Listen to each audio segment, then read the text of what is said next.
Urwandiko rwa kabiri Pawulo yandikiye Abakorinto. Nubwo rwitwa urwa kabiri cyangwa Abakorinto ba kabiri muri Bibiliya zacu, hariho ibimenyetso byinshi muri rwo byerekana ko rutari urwa kabiri yigeze yandikira itorero ry'i Korinto ya kera. Pawulo yatangije uyu muryango w'abayesi i Korinto mu bihe bya kera muri rumwe mu ngendo ze z'ubumisiyoneri. Ushobora gusoma inkuru zabyo mu byakozwe n'intumwa umutwe wa 18. Nyuma yo gukomeza urugendo, Pawulo yakiriye raporo y'uko ibintu bitagenze nezayo. Bityo yandika urwandiko twita urwa mbere rw'Abakorinto kugira ngo akemure ibyo bibazo, kandi bisa naho benshi mu itorero bari bararetse inyigisho za Pawulo zari muri urwo rwandiko banigomeka ku buyobozi bwe. Uru rwandiko rero rukatumenyesha ko Pawulo yakurikiranye ubwo icyo yise gusurana kwamuteye umubabaro. Nyuma y'ibyo yohereza urwandiko avuga ko yandikanye agahinda n'amarira. Na nyuma y'izi ngamba zose, benshi ariko si bose mu Bakorinto bamenye ubwibone bwabo maze basaba Pawulo imbabazi. Bashakaga ko biyunga. Maze Pawulo abandikira uru rwandiko agira ngo abagaragarize urukundo n'umuhate bye. Uru rwandiko rugizwe n'ibice bitatu by'ingenzi, buri gice kibanda ku ngingo yihariye. Pawulo abanza gutunganya iby'ubwiyunge bwe n'Abakorinto. Hanyuma umutwe wa 8 n'uwa 9 avuga ku ngingo yo kugira ubuntu kwibagiranye. Nuko mu bice bya nyuma Pawulo ahiga Abakorinto basigaye bagikomeje kutaba mu ruhande rwe. Reka twinjiremo uraza kubona uko byose bimeze. Pawulo atangira ashimira Imana yo nyir'imbabazi zose n'ihumure, ari nayo yamuhaye amahoro no gukomezwa ubwe ndetse n'Abakorinto muri ibyo bihe by'amacakubiri n'impaka. Yemera ko ibintu byari biremereye cyane uhereye ubwo yabasuraga bikamubabaza, maze akagaragaza neza ko yabababariye. Abashakaho imikoranire ibohotse kandi itaryarya.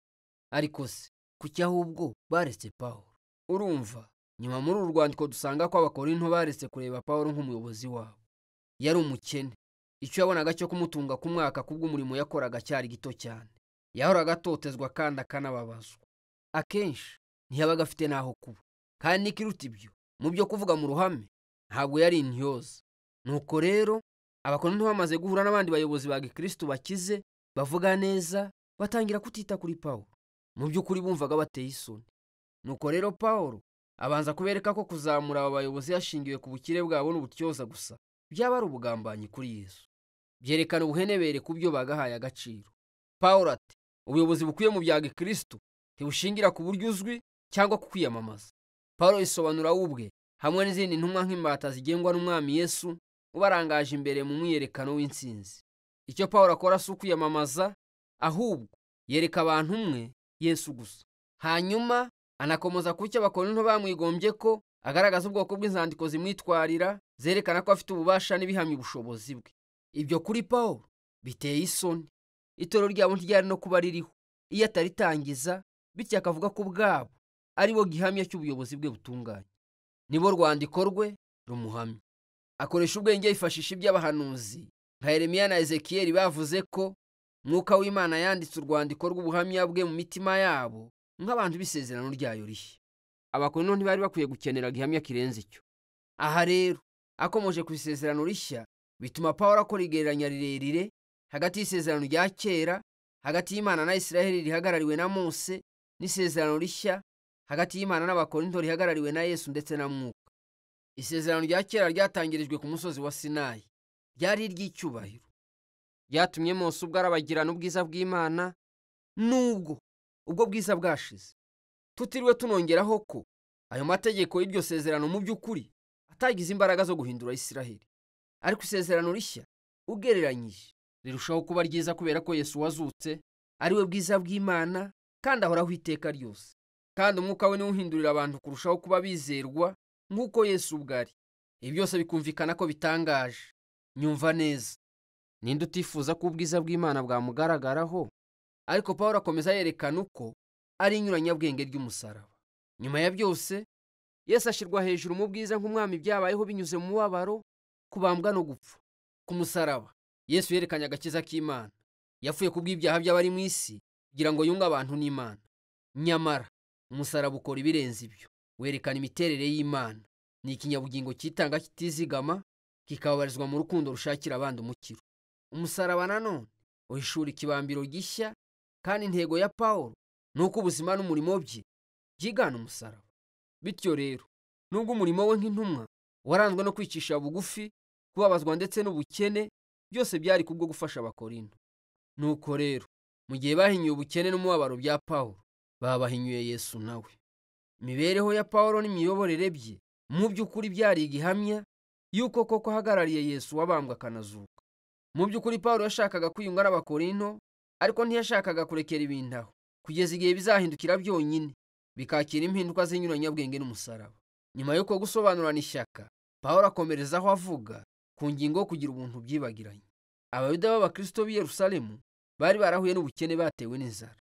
Pawulo yarimo akusanya amafaranga mu matorero mashya yari yaratangije, agizwe cyane cyane n'abanyamahanga. Bose bohereje impano y'ubutabazi nk'ikimenyetso cy'ubumwe bwabo muri Mesiya Yesu. Menshi muri ayo matorero ye yishimiye cyane gutanga, ariko hagati y'ayo makimbirane yose bagiranye na Pawulo, Abakorinto ntibari barazigamiye iyo mpano.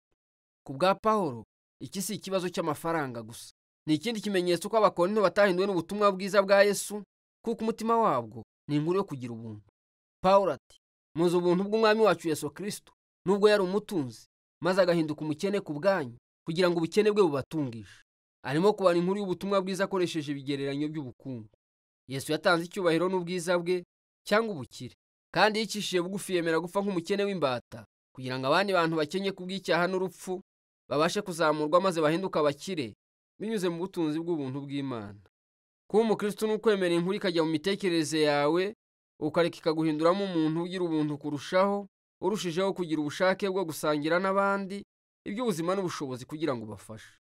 Mu gice cya nyuma cy'uru rwandiko, Pawulo yibanda ku mpamvu nyamukuru y'aya makimbirane yagiranye n'Abakorinto, ryatsinda ry'abayobozi b'ibitangaza, abo Pawulo aca umugani abita intumwa z'ikirenga. Baje i Korinto bimenyekanisha ubwabo kandi bavuga Pawulo nabi nk'umukene, umuyobozi udashoboye. Maze nk'utitaye ku kumvikana nk'uwiyamamaza, Pawulo ati, ese koko aba bagabo mu by'ukuri baba bashaka kwirata impamyabushobozi? Ashobora kubarusha bose. Baba ari Abayuda b'abahanga mu bya Bibiliya se?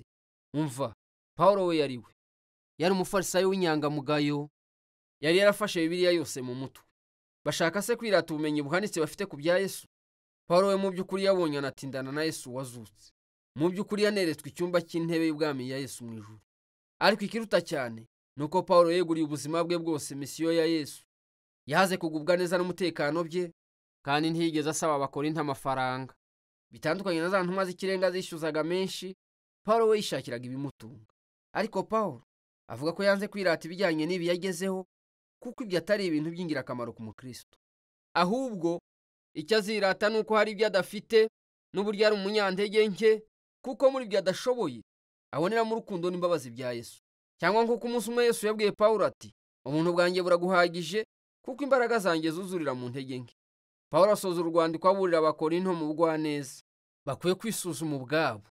Gusuzugura Pawulo ko abona imibereho ye n'urukundo bafitiye izi ntumwa z'ikirenga, byose byerekana ko batasobanukiwe n'uwo Yesu ari we ku rwego rw'ibanze. Ntabwo babayeho nk'abayoboke ba Yesu bahindutse, bityo arongera kubatumirira nanone kwicisha bugufi imbere y'urukundo rwa Yesu.